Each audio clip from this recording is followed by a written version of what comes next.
So for this video, this is going to be video number 2 of the pathways of the basal ganglia. So this is going to be the direct pathway. So if you didn't watch the previous video, I recommend to watch that one first. That one was the indirect pathway. But now we're going to be doing the direct. The direct pathway.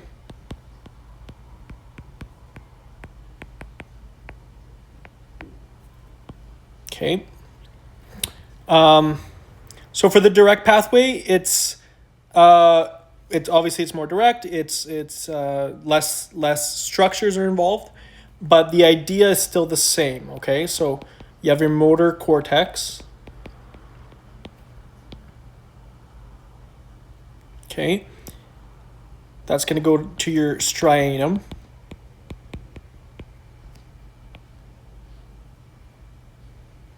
Okay, arrows again, and we're still going to be excitatory.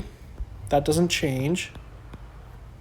And actually none of the none of the excitatory or inhibitory sequences change. It just changes the structures where the signals go. So from the striatum, we're going to go directly to the GPI. So if you remember, the GPI is the globus pallidus internus. So it's going to go directly to that. And it's still going to be an inhibitory signal. But if you notice, the difference between the indirect pathway is there's a GPE that comes before that. But we don't have the GPE, or it's not relevant in the direct pathway. It bypasses, okay? It's direct. We'll still have the substantia nigra.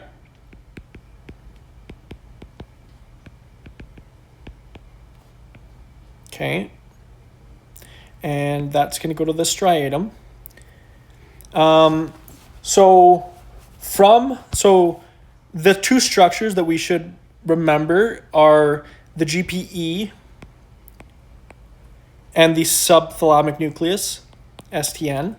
These structures are omitted, so we don't care about these structures in the indirect pathway, okay? So these are the structures that we'll have in the direct pathway, but we're not going to have them in the indirect pathway, but we're not going to have them in the direct pathway. So from the GPI, we'll go to the thalamus. Okay. And then from the thalamus, directly to the motor cortex.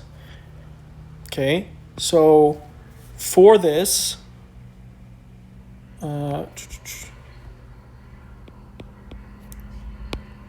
then that's still going to be inhibitory. For that, it's less steps. A lot of questions, like if your professors will test you on this, a lot of questions are going to be like, okay, like they want to know that you understand the concept of how the pathway works. If, for example, say the striatum, something happened to it where it had reduced output. Okay, so less output from the striatum. What does that mean? That we'll have less inhibition of the GPI. Okay, so less inhibition means the GPI goes up. It produces more because you cut the brakes off. So then it inhibits the thalamus more, and then the thalamus has more inhibition, which means less excitation to the cortex, which equals less. So net will be less movement. So it'll be hypokinetic. So remember that hyper